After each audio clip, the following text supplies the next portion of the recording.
Well, with a revenue shortfall, budget cuts are expected in the midterm budget speech, but Fedusa is warning that government should be careful with austerity measures. The Federation believes that there should be budget cuts to unnecessary spending, but it says savings must be used to improve programs to reduce the overall deficit. So for more of this, we're now joined by Fedusa General Secretary, that's Riefdah Ajam. Thank you so much, Riefdah, for your time, and a very warm good morning to you. You emphasize on, austerity measures, saying that the government should be really careful in this regard. Why is this such a significant call that you're making?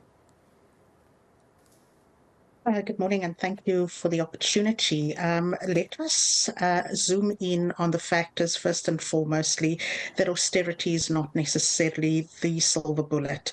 When we take into account that government has previously tried to rein in spending, it has not achieved the desired effect. We need to understand the context in which we are making this call, considering the fact that South Africa is first and foremostly a developing nation. We are not a developed state, and to do that, we need to be able to ensure that there can be spending, there can be service delivery to ensure that we live up to the notion of a developmental state. It would be disastrous if we cut on education. Already the matriculants are writing the examinations now, and if we fail our future generations, what exactly is that going to mean? We are looking at security. We need to expand on the South African police services to protect our citizens in light of the many cash-in-transit heists and many other aspects. So right now, for government even to be considering spending or cutting on spending in that aspect is an absolute no-brainer. For us right now, this budget needs to be pro-poor. This budget needs to respond to the realities on the ground. And for Minister Godongwana to apply this continued approach of austerity is absolutely ill-timed and incorrect in the face of what is happening right now, considering we are still recovering from the COVID-19 pandemic. Yeah, and also to that point, I mean, when we look at government's measures in the past and as far as budget cuts, it hasn't necessarily brought the country to where it's ideal, it being pro-poor, making sure that, the impacts aren't felt on the ground. And it seems you're saying, as Fedusa as well, that, it's the cost of living that will definitely be where consumers and South Africans at large suffer the most, because many are already struggling just to survive. You are 100% correct in that assertion.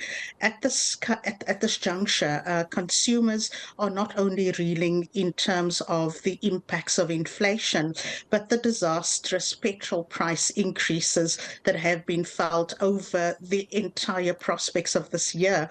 As much as there has been a decrease in the price of petrol, Fedusa has consistently been calling for the fact that there needs to be a review of the fuel price structure, and government needs to have the political will to be able to look at alternate pricing models. At this stage, we cannot ignore the plight of the poor, and we as Fedusa will only be in favour of expenditure cuts, or where expenditure has been reined in, when we look at it in the context, and I'm going to emphasise this, the context of spending and the context of cutting on the context right now of the huge cabinet that we are seeing. Why are we not looking at cuts where it is necessitated? And unfortunately, we have to speak to truth to power. The bloated cabinet that we are seeing right now, that is not necessarily fulfilling on its mandate or ensuring that there's proper delivery in their respective departments, is something that government must take introspect on. So cut where it is necessary, and do not do an injustice to the working class citizens of South Africa and those that have already been hard hit, not only by economic conditions, but as a result of many other aspects as well. And just briefly, Riefdah, because we're running out of time, if you may, what's your brief solution with regards to what, government and the Department of Finance can consider with regards to the competitiveness of our economy, and being these one of the, structural reforms with which they can undertake to resolve some of our issues here at home? The most important factor right now for us is not for government to repackage old reforms and old policies in new packaging. We already have a very solutions-driven national development plan that sets up the targets for 2030, and part of that plan is reducing red tape, which is a major hindrance right now in the economy. It is directly linked to your issues such as Transnet, one of the SOEs that are in the spotlight right now.